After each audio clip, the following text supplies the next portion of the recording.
Okay, welcome students. I have for us today a very interesting guest speaker. Her name is Angelina, and I'll just go ahead and have her introduce herself. I actually met her yesterday and we had a great conversation about leadership, but just also following your path and where you should go in your life. So I'll go ahead and have you introduce yourself. Mary, this is such a treat and honor to be a part of sharing a little bit about my journey that has taken me to this exquisite place of understanding what does passionate leadership mean. It really is an amazing gift that when you finally know that it comes from the place of your heart. It is a journey that I've taken from the corporate world in New York for 20 years to coming out to California and becoming a life coach, taking people on the journey for their life change. I mean, this is just the way life is. It's filled with many adventures and opportunities that we just take on as we take on different paths in our life. So that's kind of, where I would like to begin, and just share with you that life is a process. Okay, now that's interesting. Life is a process. So let's start with that. Go ahead and tell us, what do you mean by that, life is a process? Well, I realized over these years of saying yes to all of these wonderful experiences in my life, whether it was business, relationships, family, adventures, that learning is a step-by-step process. It's the journey, not the destination. And we're so anxious to feel that we have to be so goal-oriented in our society, when in truth, it is the goal of each step that you take, that you're willing to step into something of the unknown within yourself and open yourself to mentors. Mentoring, good. Yes, mentors and people that are willing to take you under their wing and share with you their experience and see the gift in you, that you then, as a passionate leader, see the gift in others and take advantage of those beautiful talents so everyone can flower together. So this is interesting. She's talking about mentorship, and I'm a big believer in mentorship. In fact, I'm doing that with my women here in Africa.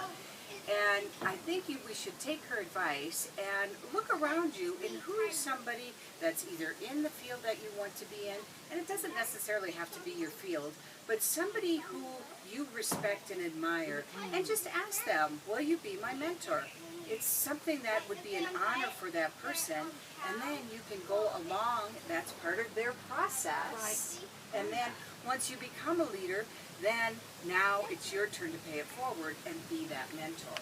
Yes, an example of that is when I was in the corporate arena, and I started in operations and then was promoted step by step because people kept seeing the gift in me to account management and sales and marketing, because my communication skills were something that they needed.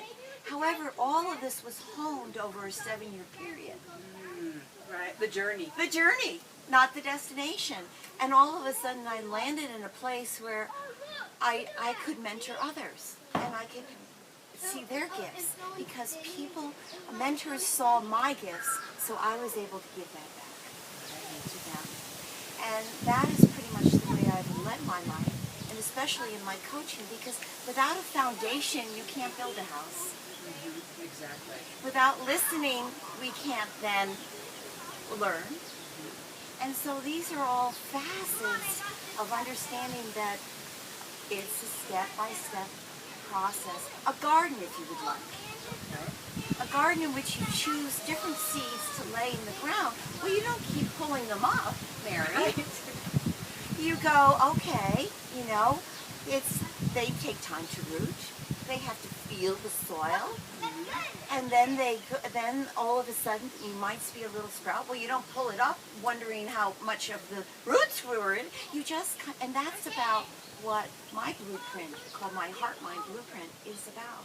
Okay. It's about that step-by-step process of you knowing in your heart you can be kind, you can be gentle, you can be patient, and you can work from a place that a lot of people have forgotten, and that's your heart.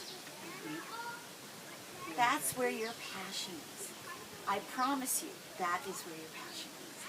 And that has been my journey, going from New York to California, becoming a life coach, and taking people on this journey to find out the missing pieces, if you will, in their life, because they've been more involved about caring about the outside of their house instead of the inside of what is really ticking and what is yearning. What are the yearning? What would you like? You know, when you wake up in the morning, you feel that joy. You feel that passion. I mean, my heart virtue is I'm committed to passion and empowered living from the inside out. Wow, that's great. Okay, so what I'm actually hearing from her is that she's saying, you know what? To find your passion is also a journey. Some of us can find our passion early.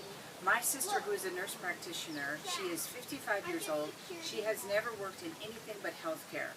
When we were in second grade, she diagnosed our measles. She went with this Dr. Spock book, which was very famous Very for famous for that time, right? absolutely. And she took that Dr. Spock book and she looked it up and she went to my mom and she said, I believe we have the measles.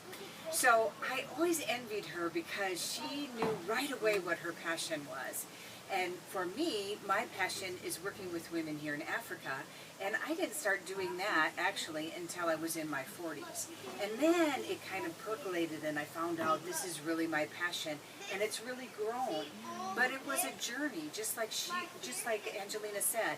So, you know what? If you know what you want to do now and you have your passion, that's great. But for those of you who still don't know, enjoy the journey. Absolutely, Mary, because you know, life is filled with surprises and miracles, and you never know what is going to come around the corner. And that's why I teach, as part of my coaching, my Heart-Mind Blueprint. Mary, it's very exciting to be here because one thing that I found and created was a Heart-Mind Blueprint. And it's a 5-step process. And the first step is to set your desire. What is it that your heart is yearning to create in your life? And then when you discover that, you then set the intention. What could that look like for you? Because again, we spoke about the journey. And so we have to know that desire, intention, and then allowance. What form could it take if you just allow it to germinate like your garden? And then number 4 would be allowance, and number 5 would be surrender and gratitude. And that's the most important thing, is to know that when you plant a seed, it's your desire to grow the garden. And number 2, when you set an intention that perhaps it's a fruit tree, we know that we take care of it and we allow it to do its process. And then number 3 is allowance, allowing that process of the tree to grow, however that's going to grow, and surrendering to the form, because action will come as you delve more deeply into your heart. And then gratitude for knowing that you're on your way. Thank you, Angelina, for sharing your Heart-Mind Blueprint with my students.